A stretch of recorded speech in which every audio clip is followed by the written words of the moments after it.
앞으로 몇 주 동안 믿음에 대해서 여러분과 함께 접근할 생각입니다. 특별히 믿음의 영역에 여러분들이 어떻게 믿음을 세우고 또 하나님이 바라시고 원하시는 믿음이 무엇인지 우리가 접근하는 좋은 시간이 되기를 원합니다. 자, 말씀을 전하기 전에 질문 하나 드리면서 시작했으면 좋겠는데요. 질문을 하는 가장 큰 이유가 있습니다. 제가 여러분에게 앞으로 끌어가는 말씀의 방향에 대해서 저와 같은 방향을 품게 하고 제가 생각하려는 방향과 여러분이 이해하려는 방향이 좀 비슷하기를 원하는 그런 방식에서 여러분에게 질문을 드리는 것입니다. 여러분 누군가를 보면서 저 사람 정말 특별한 사람이야 라고 생각해 본 적 다 있으시죠? 저 사람은 정말 특별해.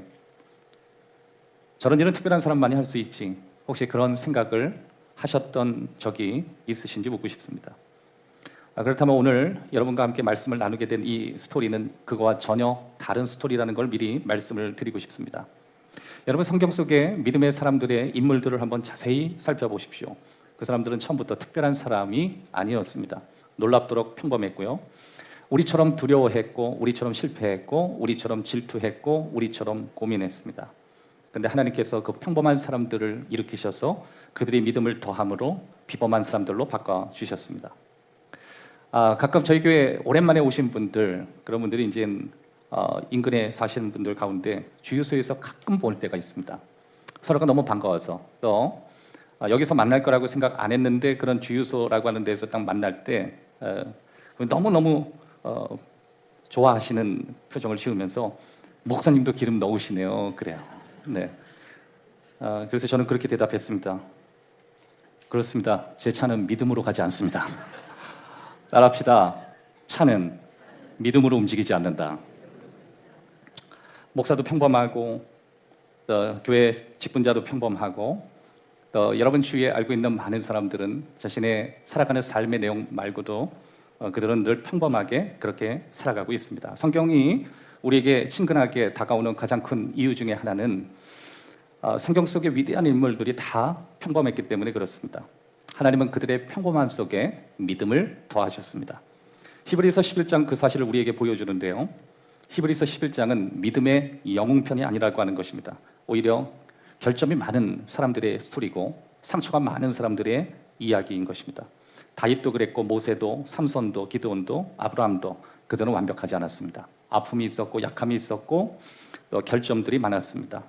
하지만 하나님께서 그들을 비범하게 만드셨고 또 그들을 세워주셨고 그들을 이끌어 주셨습니다. 오늘 여기에서 여러분에게 드리고 싶은 질문 또 하나가 있습니다. 그것이 내가 가능할까요? 그들은 그들이고 나에게 가능할까요? 저의 대답은 그렇습니다. 제 대답이 아니죠. 성경의 대답은 그렇습니다. 가능합니다. 따라합시다. 가능하다.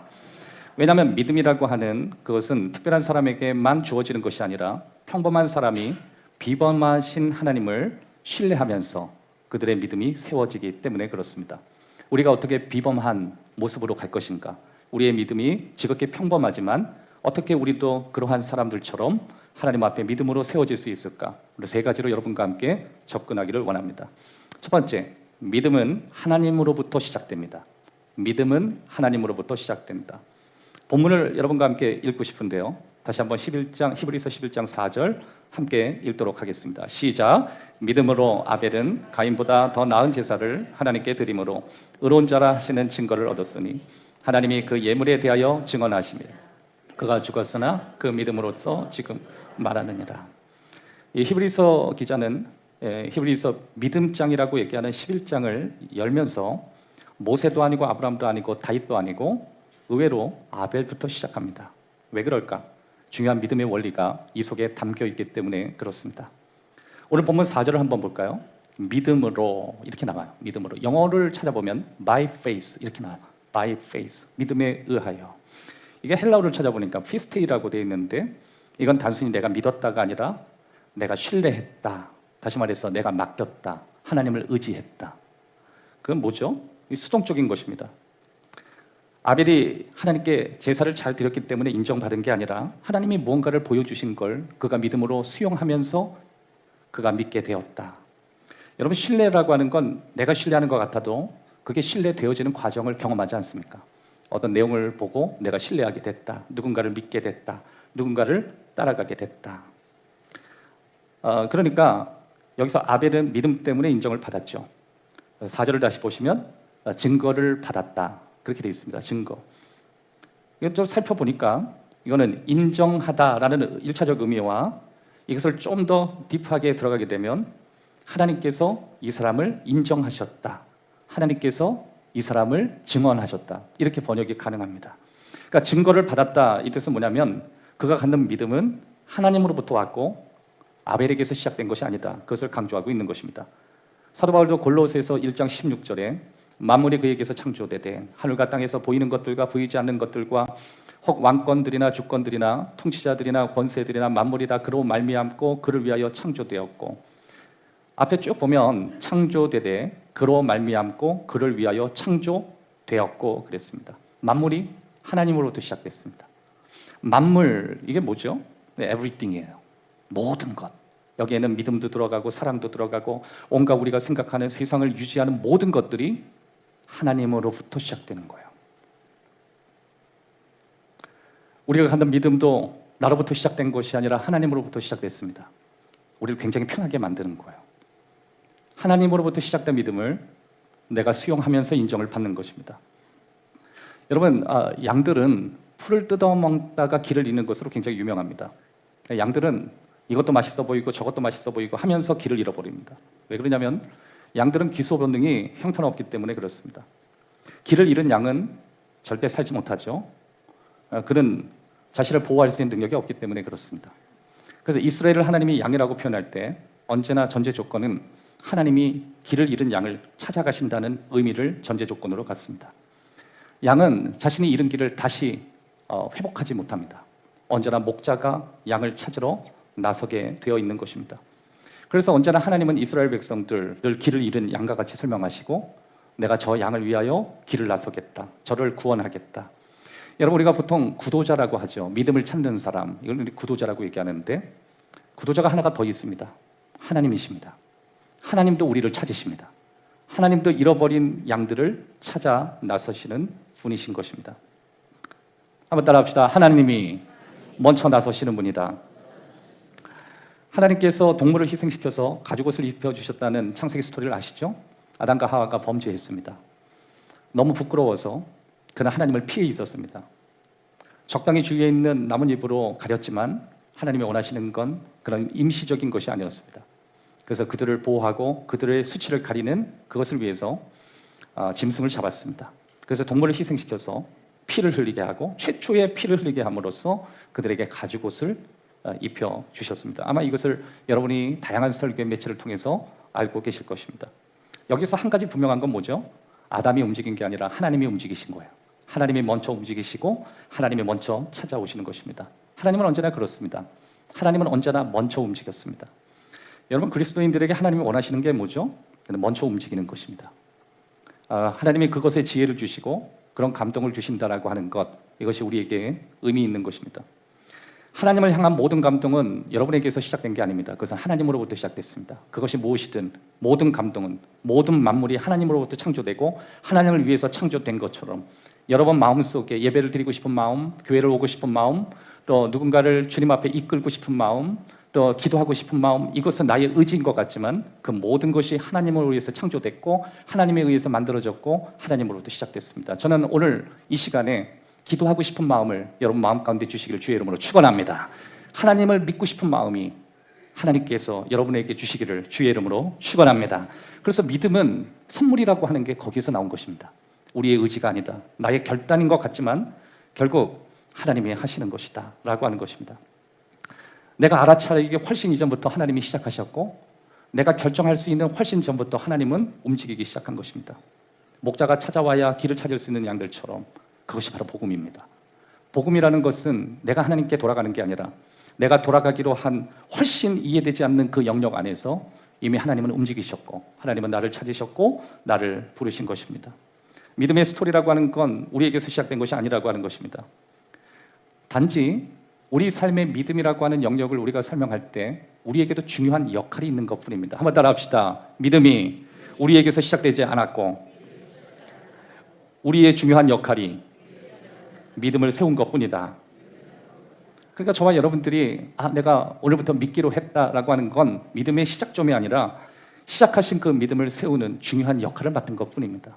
언제나 우리의 믿음의 시작은 하나님으로부터 시작됐다는 걸 우리가 기억해야 되는 것입니다. 아벨의 믿음의 스토리가 바로 그것이죠. 하나님께서 써내려가시는 믿음의 스토리는 아벨에서 시작된 것이 아닙니다. 아벨이 어느 순간 충동적으로 하나님 앞에 드리는 예배가 아니라 이미 아벨의 스토리는 하나님으로부터 시작됐고 아벨이 그 과정 안에 어떤 역할을 하게 된 것입니다.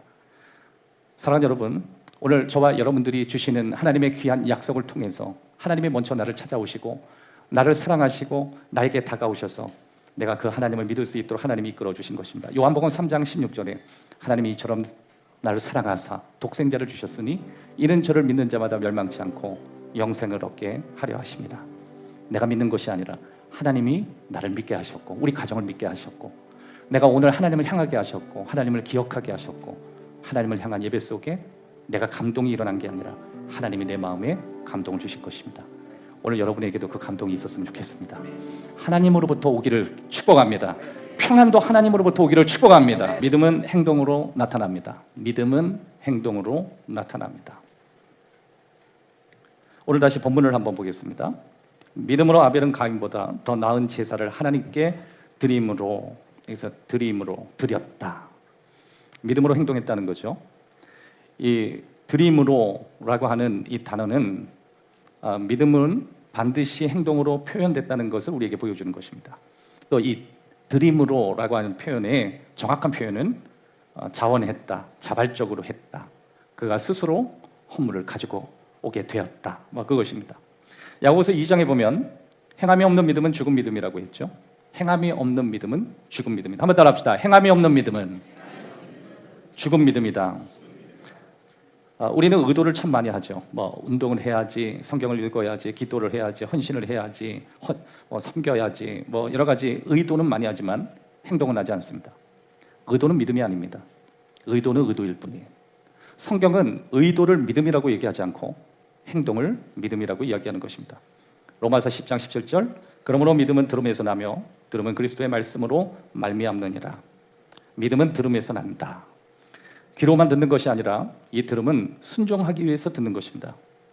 월드컵에 보면 전반전이 끝나고 이제 하프타임에 선수들이 들어옵니다. 라커룸에 들어와서 뭔가를 계속 듣습니다. 듣는 것 자체에 목적이 있는 게 아니라 후반전에 내가 어떻게 조정하고 다시 이것을 조치할 것인지 순종하려는 마음으로 듣는 것입니다. 그러니까 믿음은 들음에서 난다. 이 들음이라는 것은 바로 거기에서 찾아오는 의미입니다. 듣는 게 좋아서 하는 것이 아니라 듣고 순종하기 원하는 마음으로 듣는 것입니다. 사랑하는 여러분, 오늘 여러분이 예배 가운데 말씀을 듣는 게 아닙니다. 오늘 이 전해지는 말씀을 통해서 내 삶에 부딪히는 영역에 내가 이것을 어떻게 조정하고 어떻게 실천하고 어떻게 바꿀 것인가에 대한 직접적인 마음을 갖고 말씀을 듣다 보면 우리 안에 믿음이 자라게 되는 것입니다. 들음이라고 하는 것은 우리가 무엇으로 설명할 수 있죠? 이 소리라는 것이죠. 우리는 참 주위에 많은 소리를 듣습니다. 여러 가지 소리를 우리는 평생 듣고 삽니다. 아침부터 가족들이 함께하는 소리와 또 직장에 나가면 또 소리를 듣고 밤에도 여러 가지 마트나 여러분 주위의 사람들에게 다양한 소리를 듣고 살아가는 것입니다. 믿음은 들음에서 난다는 것은 아무 말이나 다 들어선 된다. 그것은 아닙니다. 믿음은 그렇게 생기지 않습니다. 우리는 말의 세상에서 살고 있어요. 한번 따라합시다. 우리는 말의 세상에서 산다. 하루 종일 수많은 말들에 우리는 둘러싸여옵니다. 여러분 왜 피곤한지 아세요? 말을 많이 듣는 영역 안에 있으면 그렇습니다. 에너지가 가장 많이 소비되는 곳이 어디죠? 그 사람의 말이 많이 들리는 거. 그러니까 우리는 많은 말을 듣죠. 특별히 이제 가정주부들이 스트레스가 가장 증폭되는 이유가 그 아이들의 언어가 자라는 그 과정 안에 수많은 말을 듣게 되잖아요. 그 말을 듣는 것 자체가 사실 우리에게는 굉장히 스트레스도 있고 물론 그것은 사람에 따라서 다르지만 적지 않게 그거는 쉬운 일은 아니라고 하는 것입니다. 하루 종일 수많은 말들에 둘러싸여서 우리는 살아가고 또 어떤 말은 우리에게 영감을 주기도 하고 또 어떤 말은 그 말을 통해서 불안과 두려움이 일어나기도 하는 것입니다. 누군가의 말을 통해서 내 마음이 냉소적으로 바뀌기도 하고 누군가의 말을 듣다 보면 하나님을 불신하기도 하고 어쨌든 제가 지금 하고 싶은 말은 영감해 주는 말도 있고 내 인생에 혼란을 주는 말도 있고 모든 말이 우리 말에 도움이 되는 것도 아니고 모든 말이 우리에게 도움이 주지 않는 것은 아니라고 하는 것입니다. 그런데 여기에서 우리의 믿음을 자라게 하는 말은 말씀 외에는 없다라고 하는 것입니다. 사랑하는 여러분, 사람의 말이 아무리 아름답다 할지라도 여러분의 믿음을 더해 주진 않습니다. 하나님의 말씀이 여러분에게 들려올 때 여러분에게 믿음이 세워지는 것입니다. 여러분 예배의 자리에서 하나님의 말씀을 들으십시오. 단순히 여러분이 이 말씀을 듣고 설교를 듣는 시간이 아닙니다. 이 시간은 여러분의 믿음이 자라는 시간입니다. 말씀을 들으면 여러분이 자랄 수밖에 없습니다. 말씀을 듣는 자리에서 벗어나면 있던 믿음도 사라질 수밖에 없는 것입니다. 왜냐하면 하나님의 말씀을 듣는 시간보다 세상에 아무 소리를 듣는 것들이 훨씬 많아지면 우리 인생은 삼투압 싸움이잖아요. 약한 쪽이 강한 쪽에게 밀려나가는 것입니다. 그래서 우리는 항상 하나님의 말씀에 노출되고 하나님의 말씀을 들어야 되는 것입니다. 어떤 말을 자꾸만 들으면 자꾸만 삶의 불안의 요소가 증폭되고 심지어 두려움을 가져오게 되는 것입니다. 그래서 믿음은 말씀을 듣고 실천하고 교정할 때 우리의 믿음이 자라게 되는 것입니다. 여러분 청소년들 든 부모들 있죠. 여러분의 소리를 자꾸만 듣게 하면 안 됩니다. 교회 나와서 하나님 말씀 듣게 하십시오. 청소년들은 정확히 보면 가치관이나 자신이 살아가야 될 삶의 정리가 안 되고 무수한 언어들이 그 아이들의 머릿속에 맴돕니다. 이럴 때 부모들이 하나님의 말씀 앞에 아이를 이끌고 오면 아이들의 복잡한 생각들이 정리되고 그가 믿음으로 세워지게 되는 것입니다. 저는 가끔 좀 이해가 안 되는 게 왜 부모님들이 이렇게 최고의 방식이 있는데 이렇게 혼란스러운 방식을 돌아서 다닐까? 필요 없는 사람들에게 요청을 하고 필요 없는 사람들에게 자녀의 상담을 왜 맡길까? 아주 간단합니다. 교회 와서 하나님 말씀 듣고 아이가 믿음이 자라면 그 아이의 정체성은 건강하게 세워지게 되는 것입니다. 자, 여기에서 여러분들이 한 가지 더 주목하셔야 될 것은 믿음은 하나님의 말씀을 따라 행동하는 것이라는 것입니다. 아벨은 자기 방식으로 예배하지 않았어요. 하나님께서 말씀하신 방식대로 예배한 것입니다. 믿음이라고 하는 것은 하나님의 말씀의 방향으로 나아가는 걸음인 것입니다. 신앙이라고 하는 것은 맹목적인 게 아닙니다. 신앙이라고 하는 건 단순히 내가 이해하는 것을 추구하는 오만도 아니고 이것은 하나님을 향한 신뢰를 조금씩 쌓아 올리는 하나님의 말씀을 따라서 내가 행동하는 과정인 것입니다. 믿음은 무작위로 올라오는 게 아닙니다. 믿음은 벽돌이 올라가듯이 조금씩 세워지는 것입니다. 여러분 오늘 본문에 보면 아벨을 믿음장에 제일 먼저 하나님이 사용하고 계시는데 도대체 하나님께서 무슨 말씀을 하셨기에 아벨이 믿음을 갖게 되었을까? 여기서 우리가 좀 주목해야 되는데 창세기 4장으로 여러분 돌아가 보면 창세기 4장에 아담과 하와가 범죄하죠. 3장에서는 에덴 동산에서 하나님이 내보내셨습니다. 이전의 성경에는 하나님께서 에덴 동산에서 아담과 하와를 쫓아냈다라고 표현이 되지만 개역개정에는 내어 보내셨다. 어디로 내어 보내셨냐면 그들이 나가서 에덴의 동쪽으로 갔다. 예전에 그 드라마에서도 에덴의 동쪽이라고 하는 드라마가 있었죠. 근데 에덴의 동쪽은 사실 좋은 땅이 아닙니다. 저주받은 걸 영역하고 무서운 땅, 공격받는 땅, 뭐 그런 땅들을 설명하기에 표현되는 땅입니다. 그러니까 아담과 하와가 에덴 동산에 하나님이 주신 그 축복의 땅에 있다가 그들이 선악과로 범죄한 다음에 에덴의 동편으로 옮겨가게 됐습니다. 오늘날 말하면 이사 가게 된 거죠. 그리고 나서 이제 4장의 스토리가 이제 시작이 되는데 아담과 하와가 이제 임신을 하게 됩니다. 그래서 가인과 아벨을 낳게 되었습니다. 그런데 가인과 아벨이 그 다음부터 바로 들어가는 것이 예배에 대한 스토리가 나오기 시작합니다. 가인과 아벨은 예배를 드렸다. 그럴 수밖에 없겠죠. 어머니, 아버지가 다 예배자였으니까. 다르게 결국 어떤 결정적인 사건으로 인해서 에덴 동산에서 물러가게 되었지만 여전히 그 가문은 예배의 가문이었고 하나님을 향한 가문이었고 하나님을 추구하는 가문이었습니다. 그런데 그곳에서 그 자녀였던 가인과 아벨도 예배를 드리게 되는데 일부 번역을 제가 이렇게 살펴보니까 이거는 오늘 갑자기 예배를 드렸던 모습이 아니라 뭐 우연히 일어났던 예배의 모습이 아니라 하나님이 정하신 특정한 시간이 있었고 하나님이 정하신 특정한 장소가 있었다는 것을 우리에게 설명하고 있습니다. 다시 말해서 가인과 아벨이 야, 오늘 예배 드려서 아무 데서나 드려야겠다 이게 아니라 그들이 에덴 동산이 아닌 에덴의 동쪽에 가서 하나님이 지정된 그곳에서 그들은 하나님을 예배했던 것입니다. 하나님은 특정한 때에 가치를 부여하셨고 특정한 시간에 그것이 얼마나 중요한지를 인정할 수 있도록 그들을 불러주셨고 그들이 막 예배를 하는 게 아니라 예배 드리는 시간이 분명 있었고 하나님은 그때를 정해 놓으셨다라고 하는 것입니다. 여기서 여러분에게 도전을 좀 하겠습니다. 사랑하는 여러분, 어디서나 예배 드리는 것은 예배가 아닙니다. 아무 때나 드리고 싶은 것은 그건 여러분의 예배지 하나님이 받으시는 예배가 아닙니다. 하나님이 받으시는 예배는 하나님이 정하신 장소가 있고 하나님이 원하시는 특정한 시간이 있으며 우리는 그 안에서 예배를 드리는 것입니다. 가끔 어떤 분들은 평일날 예배를 드렸으니 주일은 건너도 된다고 하는데 생각이 완전히 뒤집혀 있는 것입니다. 평일은 드리지 않아도 주일만큼은 드려야 하는 것입니다. 왜냐하면 하나님은 특정하게 주일을 특정하셨고 그 주일을 통해서 축복을 주신다 그랬고 그 주일의 예배가 우리에게 가치 있고 의미 있는 예배라고 설명하고 계시는 것입니다. 하나님께서 타이밍과 하나님이 가지고 계신 타이밍과 우리가 가지고 있는 타이밍이 전혀 다르다는 사실도 알려주셨습니다. 하나님은 시간을 분명히 정하시는 분이고 또 당신이 가지고 있는 시계와 우리가 갖는 시계가 다르다는 것도 가끔씩 우리에게 보여주셨습니다. 가끔 우리들은 하나님이 내신 시간에 우리의 시계가 맞지가 않습니다. 또 우리가 시간을 내면 하나님에게 또 시간이 맞지가 않습니다. 누가 양보해야 되냐면 우리가 양보해야 되는 것입니다. 여러분 어떤 분들은 그렇게 얘기합니다. 목사님, 뭐 예배를 드리면 이것저것 다 드려도 됩니다. 이것저것 다 드리면 되지 않습니까? 좀 더 생각해 볼 필요가 있습니다. 뒤쪽에서 그 설명을 한 번 더 드릴 텐데 하나님이 받으시는 예배와 거절하시는 예배의 특징 중에 하나의 어떤 모습을 가지고 있는지 끝부분에 설명을 하면서 여러분과 함께 기도의 제목, 도전의 내용이 되어지기를 원합니다.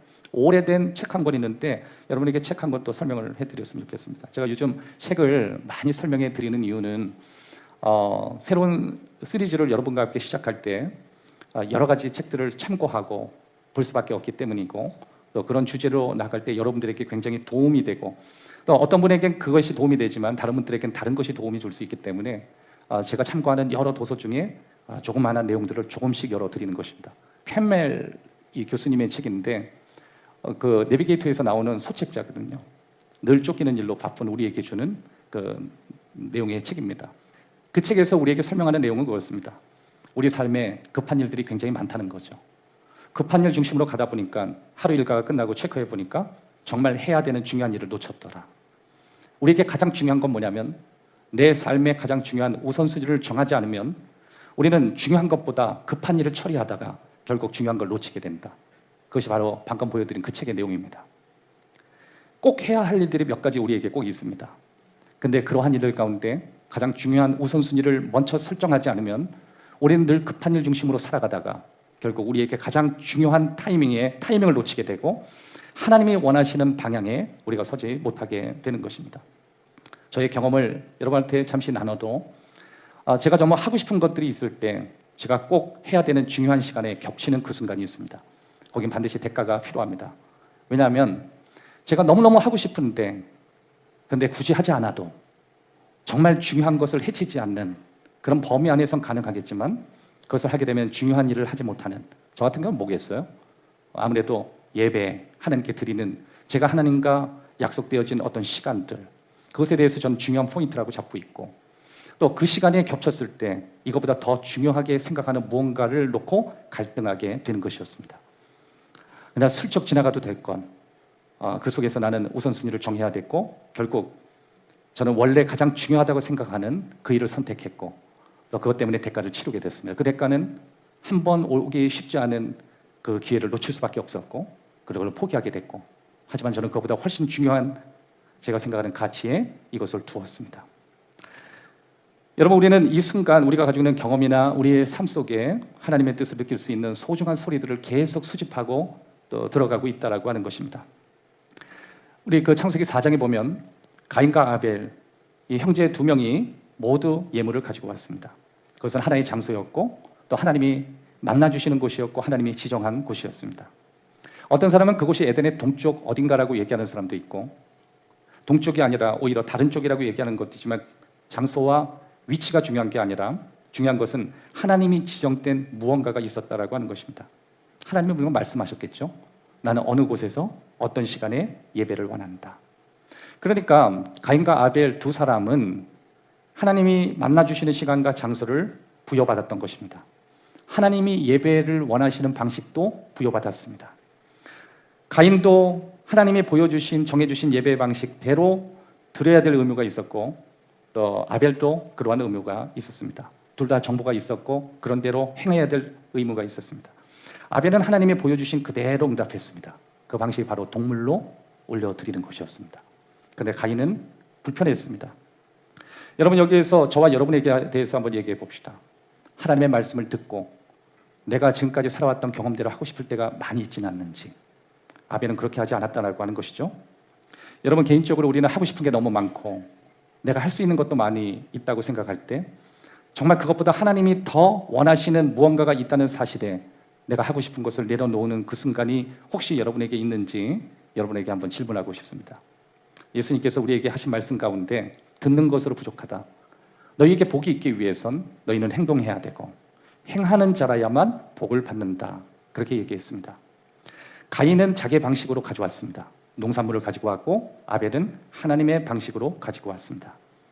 하나님께서 가인의 방식은 거절하시고 하나님이 보여주신 동물을 가져온 아벨의 방식은 수용하셨습니다. 사랑하는 여러분, 우리에게 정말 필요한 것은 정보가 아닙니다. 하나님이 부여하시고 하나님이 말씀하시는 정말 여러 가지 내용들 가운데 더 많은 순종을 하는 것, 이것이 저와 여러분에게 필요한 내용이 되는 것입니다. 세 번째, 믿음은 하나님께서 받으시는 방식을 신뢰하는 것입니다. 창세기 4장에 가인도 예배를 드리죠. 아벨도 예배했습니다. 예배했다는 건 뭐예요? 둘 다 하나님의 인정을 구하고 또 하나님을 갈망했다라고 하는 것입니다. 이곳에 지금 예배 드리시는 모든 성도들, 전 두 부류가 있을 거라고 추측할 수가 있습니다. 하나님께 예배 드리기를 원하고 하나님께 인정을 받기 원하는 그런 마음들. 반면에 하나님의 인정을 원하지는 않고 그냥 편하게 내가 원하는 방식으로 예배 드리기를 원하시는 분들. 여러분, 가인과 아벨의 특징은 접근 방식이었습니다. 아벨의 스토리를 읽다 보면 정말 하나님이 그곳에 계신다는 확신을 갖고 그가 예배를 드렸습니다. 그 관점으로 아벨이 하나님 앞에 짐승의 피를 흘리게 했고 그리고 양을 가지고 예배를 드렸습니다. 가인도 물론 드렸습니다. 그런데 여기서 하나님께서 가인은 거절하시고 아벨을 받으셨다라고 할 때 그러면 하나님께서 도대체 무엇을 원하셔서 누구는 거절하시고 누구는 싫어하셨는가? 우리는 그 질문을 할 수밖에 없는 것입니다. 그래서 어떤 옛날에 저도 기억나는데 어떤 부흥사 목사님은 하나님은 원래 육류를 좋아하시는데 하나님 채식이 아니라는 거 저 바보가 몰랐다고. 여러분도 그렇게 생각하시나요? 저는 우리 하나님이 편식하지 않는다고 생각합니다. 저는 하나님께서 그들에게 보여준 뭔가가 있었다고 생각합니다.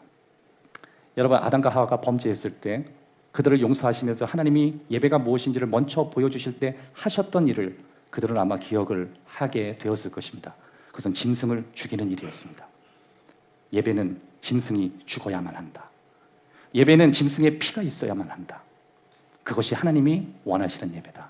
가인도 알고 있었고 아벨도 알고 있었습니다. 제가 말씀을 이렇게 보면서 또 그런 질문을 했습니다.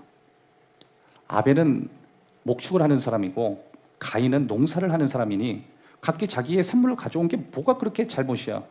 여러분, 거기 한번 문제를 제기해 보십시오. 혹시 여러분의 부모님들 가운데 농사를 지시는 분들 계실 겁니다.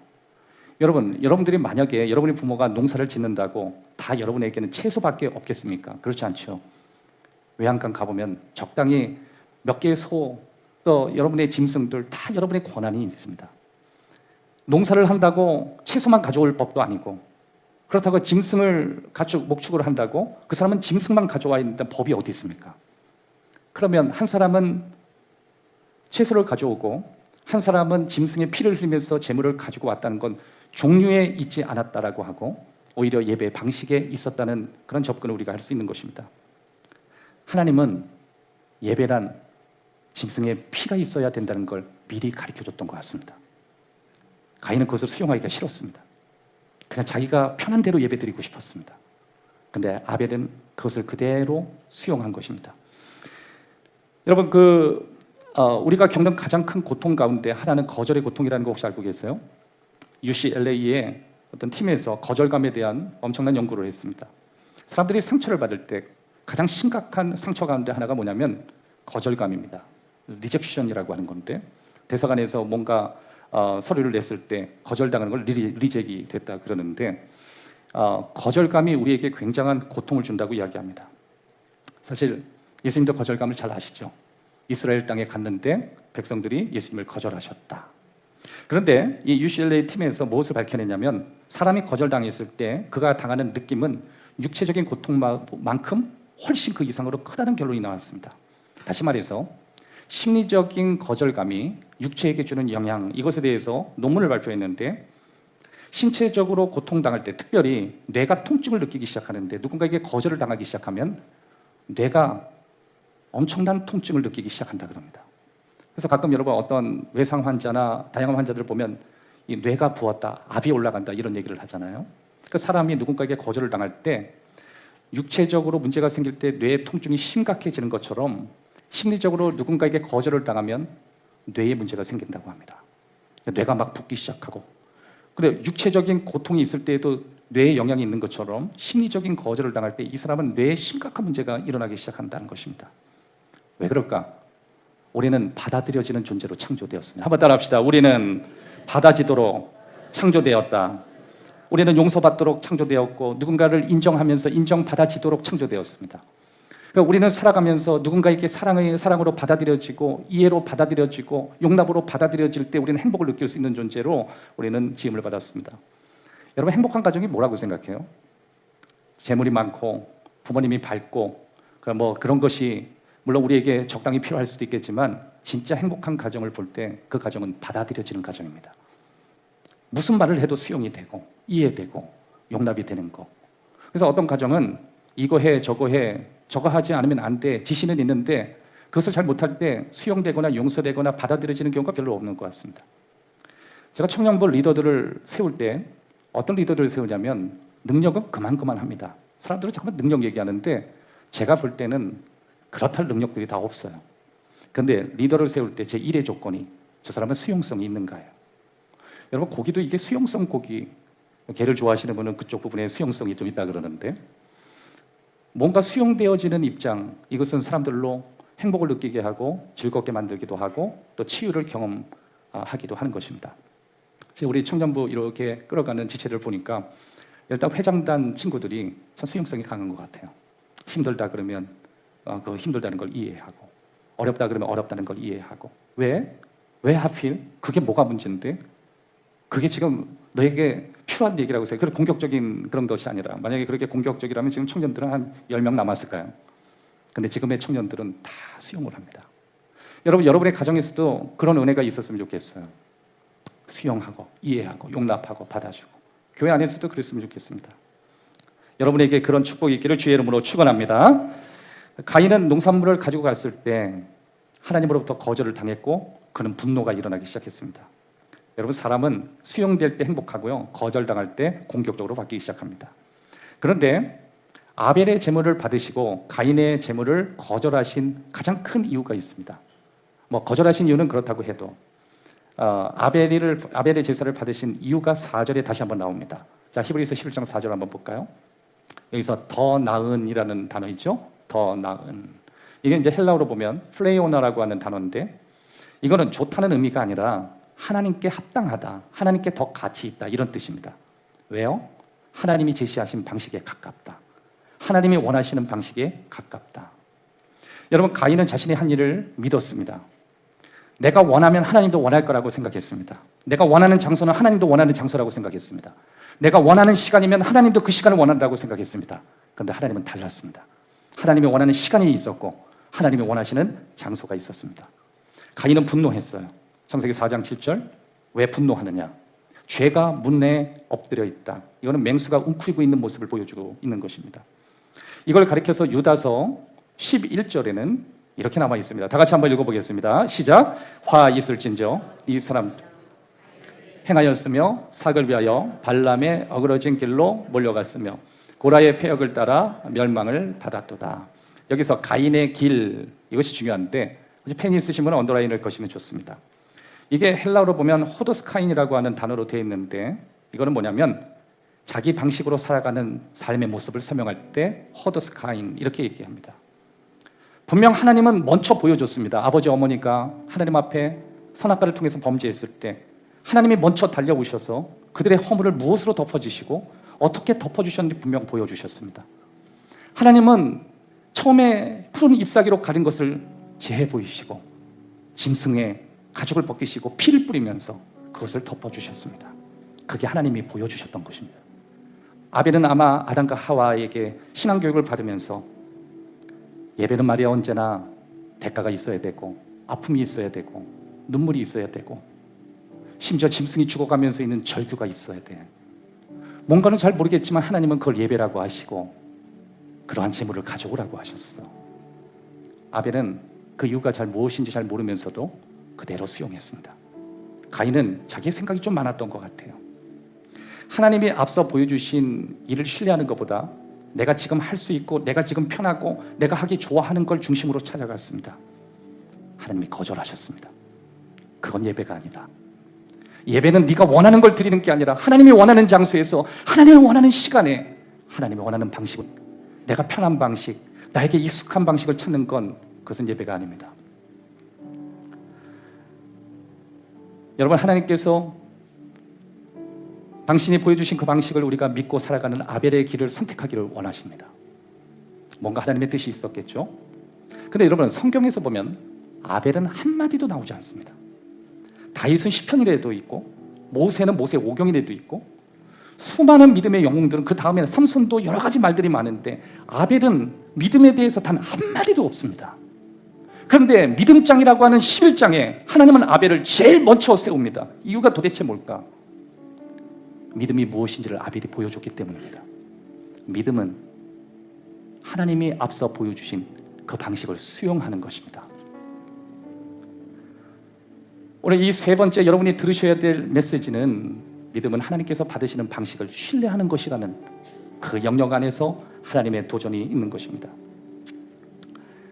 아벨의 믿음이 여전히 우리에게 말하고 있다고 저는 생각을 해요.